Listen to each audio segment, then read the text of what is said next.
네, 안녕하세요. 세력사냥꾼입니다. 이번 시간에는요, 이 기신전기를 통해서 상승 파동의 원리에 대해서 간략하게 좀 얘기를 해볼까 합니다.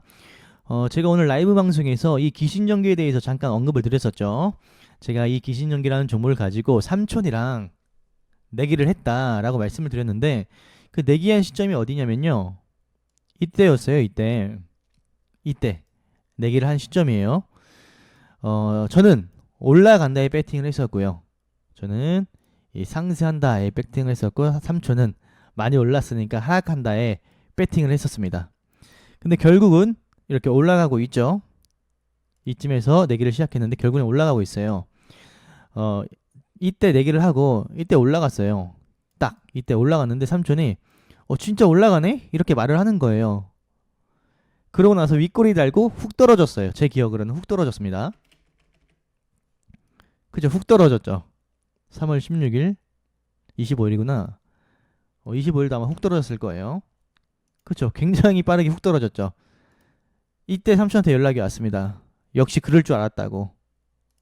뭐 올라간다고 한 지 얼마 안 됐으면서 갑자기 떨어지는 거 보고 신나가지고 연락이 왔어요. 그래서 내가 기다려봐라. 이 정도 올라간다. 나는 이것 때문에 더 올라갈 것 같다. 라고 말씀을 드렸습니다. 그래서 우리는 이번 시간에 요거에 대해서 이야기를 나눌 거예요. 요거에 대해서. 일단 이 종목이 뭐 이 종목 말고 여러분들께서 매매를 하실 때 이 종목에 대한 끼를 봐야 돼요. 종목에 대한 끼를 봐야 돼요. 그 끼라는 게 뭘까요?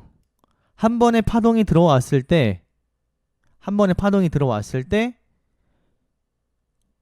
급등을 하냐, 하지 않냐, 라는 것이 끼입니다. 급등을 하냐, 안 하냐라는 것이 끼예요, 끼.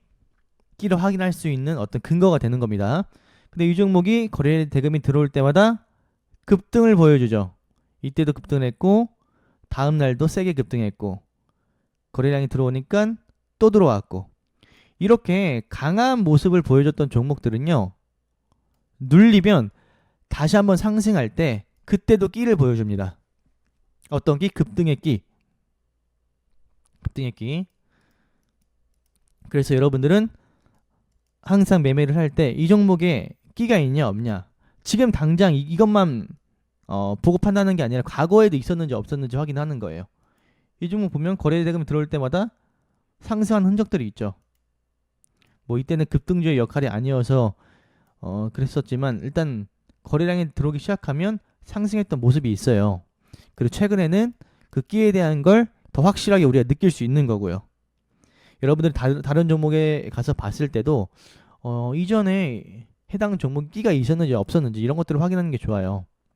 이것도 이렇게 거래대금이 들어오니까 급등하는 것들이 있고, 다시금 거래대금이 들어오니까 이렇게 급등하기도 하고, 이런 식으로 우리는 이 종목이 한번 상승해 줄 때 강하게 가는구나 라는 것을 일정 부분 알 수가 있는 거죠. 이해가 되시나요? 그래서 항상 우리가 급등한 종목을 가지고, 그리고 추세가 상방 추세인 종목을 가지고 매매할 때는 이 종목이 거래량이 들어올 때 어떤 흐름을 보여줬었는지 확인하는 것이 굉장히 중요합니다. 그리고 이 종목은 분봉상 봤을 때도 거래가 들어오기 시작한다면 사정없이 올랐어요. 그쵸? 사정없이 거래가 들어오면 사정없이 오르죠. 여기 보세요. 무차별하죠, 상승할 때. 그래서 그것이 가장 첫 번째고요. 그리고 제가 이 캔들을 우리는 중요하게 생각해야 된다고 했어요. 요 캔들이 정말 중요한 캔들입니다. 제가 항상 말씀을 드리는 게 있죠. 우리가 매매를 하는데 이렇게 산이 있고 기간이 흐른 다음에 다시 올라가요. 그럼 이런 산들은 이 올라가는 거에 있어서 강한 저항을 준다고 했었죠. 이런 산들은 악성 매물로 위에서 누른다고 했어요. 매물이. 맞죠? 그래서 뭐가 필요하죠? 뭐가 필요하죠? 눌림이 필요해요. 이것을 받아줄 수 있으면 눌림이 필요해요. 그리고 또 찌르고 눌림이 필요해요. 그래서 여기까지 올라가는 길은 험난해요, 험난. 그냥 이렇게 바로 올라가졌으면 좋겠지만 차트상 매집이 확실하게 되어 있지 않은 종목이라고 한다면 올라가기까지가 좀 힘겨워요. 근데 이 관점을 우리가 이 관점에서도 보는 거예요, 여러분. 여기서 거래량이 터졌는데 윗골이 제대로 맞고 떨어졌죠. 그럼 이 윗골이는 악성 매물이죠. 악성 매물이 강하게 터졌어요. 분봉 볼게요. 악성 매물인데 이렇게 강하게 하락을 했어요. 여기서 반등하는 척 하더니 또 하락하고 두 번이나 하락했죠. 그러면 그 매물이 더 강할 거예요. 올라가는데 방해하는 매물이 더 강할 거예요. 그럼 어떤 게 필요하죠? 이런 게 필요한 겁니다, 여러분. 이런 움직임이 필요한 거예요. 이런 움직임은 뭐죠? 아까 앞선 내용에서 비롯해서 응용을 해보면 여기 산이 있죠. 산. 그럼 이걸 소화시켜줄 만한 눌림 같은 게 필요하다는 거예요. 눌림. 확실히 이해되시죠? 근데 이게 없이 그냥 추세가 점점 하락해요. 이런 건 잡는 게 아니에요. 이런 거는. 하지만 이런 봉이 있을 때는 뭔가 의지를 보여주네. 상승의 어떤 움직임을 보여주는 것 같아 라고 생각해 볼 수 있죠. 근데 여기 한 번 더 나왔죠. 한 번. 그래서 오늘 라이브 방송 때 오늘 이 종목 올라갈 때 이 종목 올라갈 수도 있겠다 라고 말씀을 드린 겁니다. 이게 상승 파동의 원리 중에 하나예요. 이런 것들이 하나하나 생기면 올라갈 수 있는 거죠.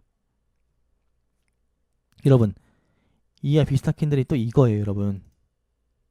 이게 여기에 대한 매물을 또 먹어줬잖아요. 그래서 아마 여기서는 급등을 했을 거예요. 3월 10일 날.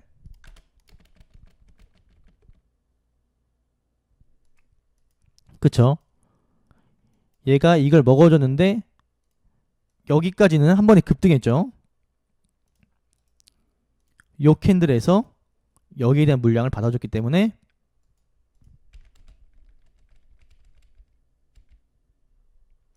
여기까지 급등할 수 있었던 거예요. 여기서는 다음 매물들이 기다려 있기 때문에 조정이 있었던 거고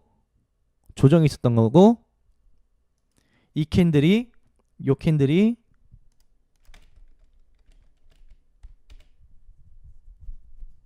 여기서부터 여기까지는 다 먹어줬기 때문에 여기서 이렇게 급등할 수가 있었던 겁니다. 그래서 앞으로 여러분들은 이런 캔들이 있는 종목들을 유심히 지켜봐야 돼요. 아시겠죠? 그래서 우리가 지금은 기신전기로 상승 파동의 원리를 알아봤습니다. 굉장히 유익한 강의죠, 여러분들. 유익한 강의였다면 좋아요 한번 눌러주시고 댓글로 사랑한다고 적어주세요. 여러분들이 정말 잘 되셨으면 좋겠고 이런 것들을 하나하나 배워가셔서 여러분들의 것으로 만드셨으면 좋겠습니다. 그럼 영상은 여기에서 마치도록 하겠습니다.